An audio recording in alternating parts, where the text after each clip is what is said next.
let's not sugarcoat it. This could get very, very bad. A crisis is brewing thousands of miles away, and yet it might hammer the UK economy harder than anything we've seen in recent years. And no, it's not another banking scandal or pandemic, it's oil. More specifically, it's about a narrow strip of water in the Middle East and the looming threat of chaos in the Straits of Hormuz. The Strait of Hormuz is like a vital artery for global energy. It's a narrow channel off the southern coast of Iran, about 21 miles wide at its narrowest point, and through it flows around 20 million barrels of oil every single day. That's roughly a fifth of the world's oil supply. Add to that 10 billion cubic feet of natural gas, and you've got one of the most strategically important waterways on Earth. If that gets blocked, disrupted, or becomes too dangerous to navigate, the global knock-on effects will be enormous. This isn't speculation. Right now, ships in the region are having their GPS systems jammed, likely a signal that's worse to come. Hijackings, collisions, even targeted strikes. These are not far-fetched. They've happened before, and they could happen again. Iran has both the motive and the capacity to disrupt this corridor. But this isn't just about Iran. Some experts are seriously warning that Israel may be preparing to strike Iran's key oil export terminal on Karg Island, a move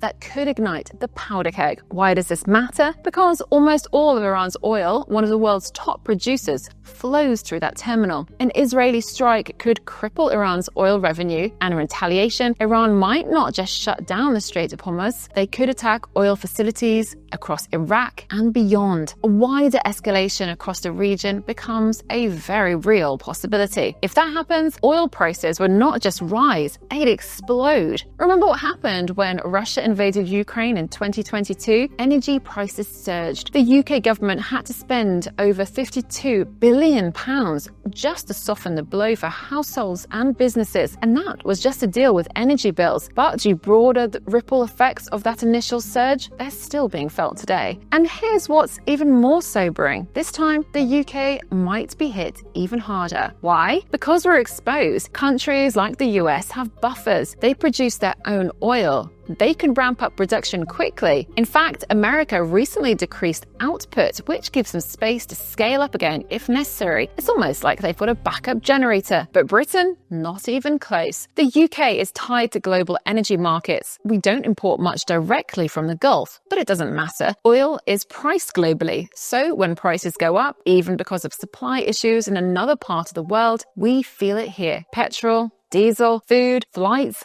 plastic, electricity, gas, it all gets more expensive. Electricity bills, even if your home uses renewable energy, your price is still tied to wholesale gas. That's how the market is structured. And if wholesale prices spike, your bills spike too. There's no escape hatch. We've seen this before. In 1973, an oil embargo triggered a recession in the UK. The economy buckled. Edward Heath's government didn't survive. Then, in 2022, energy price chaos helped collapse Liz Truss's premiership after just 44 days. Her government pledged unlimited energy support and markets freaked out. Yields soared, budgets imploded. It was chaos. Now imagine a 2022 level shock again, but this time after 2 years of inflation, high interest rates and government debt that's already stretched thin. Result, devastation. And here's the worst part. We have almost no control over any of this. The UK isn't making the decisions. We're not part of the escalation.